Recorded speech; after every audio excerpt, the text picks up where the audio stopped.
Welcome back to me! So, nandito na tayo ngayon sa ating Mamshi Store. Na-miss ko talaga to. And today is Saturday, pagkagaling natin mula sa aming event sa Surigao. Nilabangan ko muna yung ibang damit ng costume namin. Kasi ako talaga nag-aayos noon ng mga costume namin. Kasi para nasa gano'n, alam ko paano siya lilinisan, lalabahan, at aayusin.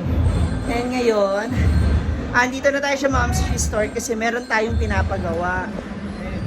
Pinsan eh. Sama. Ano na nangyari tong kay...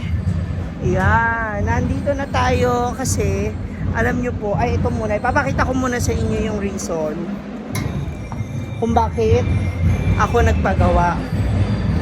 Kasi dito sa labas ng aming pwesto ng store, ayan, maagos tong tubig na to.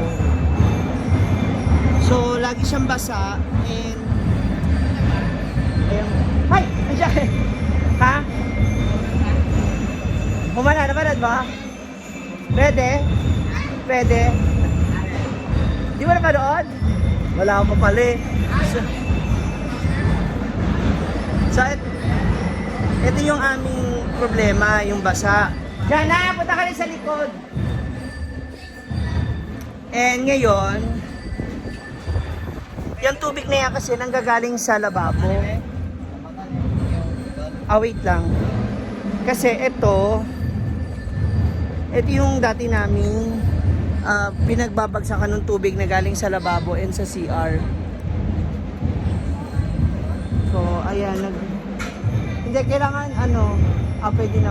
Oo, kailangan matambakan na natin ng tubig. So, nagpagawa ako ng panibagong tangke ng... May angat mo ba yan? May angat? Patingin. So, ayan. Pinarush ko yan for 2 days. Pinapakyaw ko na yan sa kanila. 7 feet yung lalim. Oh. 7 feet? Oo, pinalaliman ko na talaga kasi para na sa ganun, wala na akong worries. 'Di ba? Pero may parte kasi dito na siya, hindi siya Bumababa yung tubig. hindi bumababa. Na testing niyo to. Nakalot na rin ang mga kuhan kanang balak na gid siya.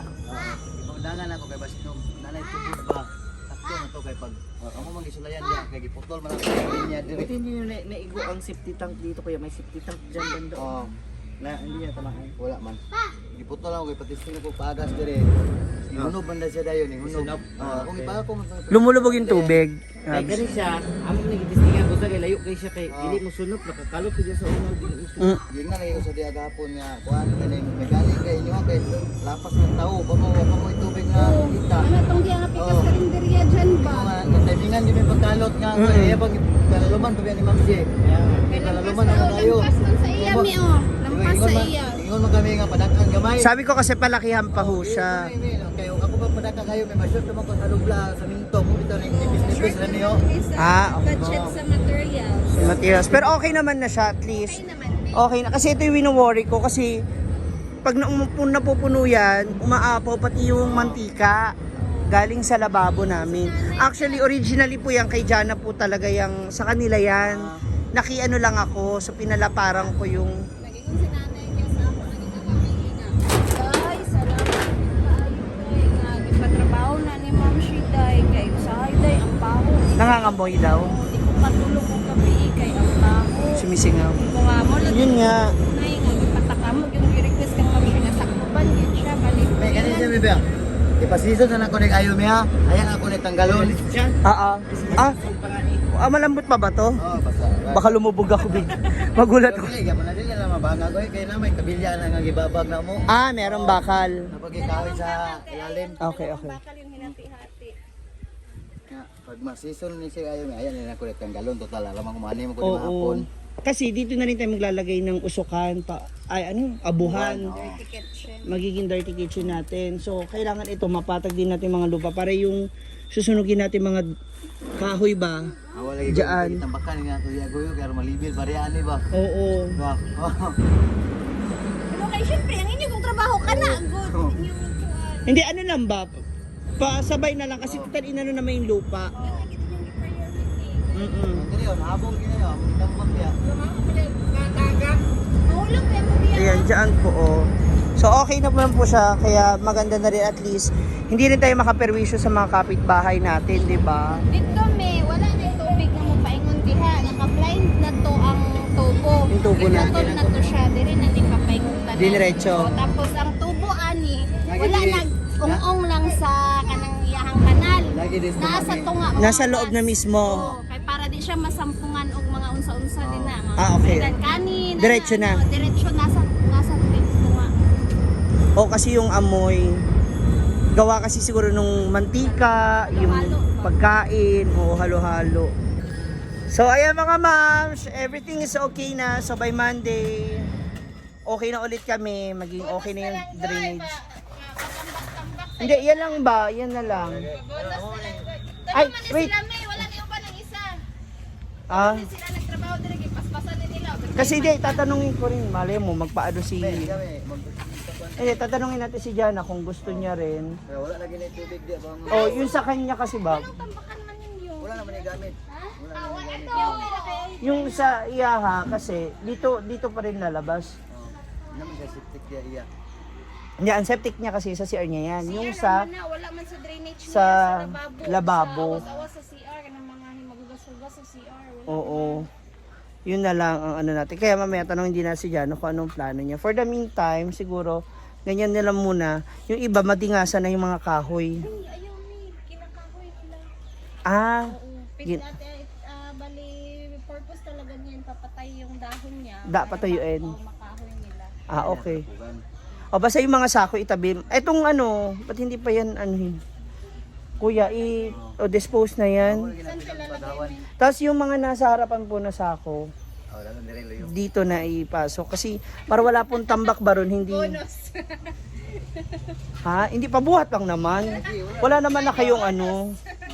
Kaya nga sabi ko na pagdating ni Ma'am Ship, punta Tsaka- tayo ng store kasi para matrabaho yung mga lilinisin ba ng mga ano. Oo na. At actually ito, hayaan nyo muna siyang ganito kasi hindi pa ako desidido kung maglagay ako ng kwarto ba. Okay, So, apel pa man ni sa iyang giabangan. Hanggang Hanggang dyan sa lubing.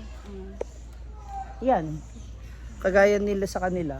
Hanggang pa. So ito kasi sakop to, pwede ko pa rin itong magamit, itong space na to. Basta meron. Basta merong maibayad pa. Oo, kasi mahirap naman magpapagawa tayo, tapos wala tayong budget, di ba? May pwede na namin tamagan. Tubig, wag muna siguro. Ang inaano ko kung saan dadaan yung magiging tubig ni Jana. Kausapin natin si Jana. So, okay mga moms. Ayan po muna ha. Okay na siya. Pati yung bintana natin okay na. Patingin nga ako kuya. Halika. Ikaw magkuan, ikaw magsangat. Yes. So, ang ginawa na lang namin moms, ito na yung bintana. Nilagyan ko siya ng chain. So, as you requested, ang gusto nyo, lagyan ko rin ng kahoy, no? So, sige, ititesting natin. Pero kasi ito, matibay na talaga to. Yan. O, sure na yun na hindi yan malalaglag basta-basta kasi nakakawit. Pulo. Opo. Hindi naman siya ano kuya, naging mabigat para sa ano. Bahala kayo. Kailangan na apak dyan? Pwede na kayo isame. Kaya ko naman kahit hindi umapak. Okay. Butang lang bibyan. Kasi baka mamaya hassle para sa iba. Ay, nasa gitna yung mataas. I-adjust na lang yan. Ang importante po, naka-chain na siya. Ayan. So, nakaangat na po siya ng ganyan. So, yung ilang araw po akong nawala sa dito sa ating Mamshi store, yan naman ang pinagkaabalahan nila dito. Kaya sabi ko, at least sana, yan, di ba? Maayos na maganda na. Oo. Tapos, bili na lang ako ng tarapal kasi, di ba, yan tulad niyan, ganitong maaraw na siya. Ganitong oras lang naman Ganit- yung maaraw. Oo, yun nga, parang gusto ko sanang malagyan ng cover. Para hindi sobrang init dito. So dito, magtatayo tayo ng puno. Billboard. Maglalagay tayo ng billboard dito sa kanya. Para hindi mainit. Hindi siya maarawan. Ayan. Diba? Okay na siya mga ma'am siya. Open na siya. Kitang-kita na siya. Okay na yan. Solved na. So, that's all for now. Nako, masaya pa rin naman. And at least yung 2 days po na umalis ako is maliban sa may maganda naman po silang sales is may maganda rin nangyari sa ating store. So, napaayos din natin siya. Mas, ay, ano yun nasa likod? Muna among paglaban. Tumalsik. So, ayan, Ang baluwasan ron, may. ayusin pa natin para mas mapaganda pa po natin ang itsura ng ating Momshi Store. So, if you like this video, sige na, share mo na this video. And comment down below for more suggestions na pwede pa namin gawin sa aming store. Maraming salamat po mga moms. God bless you.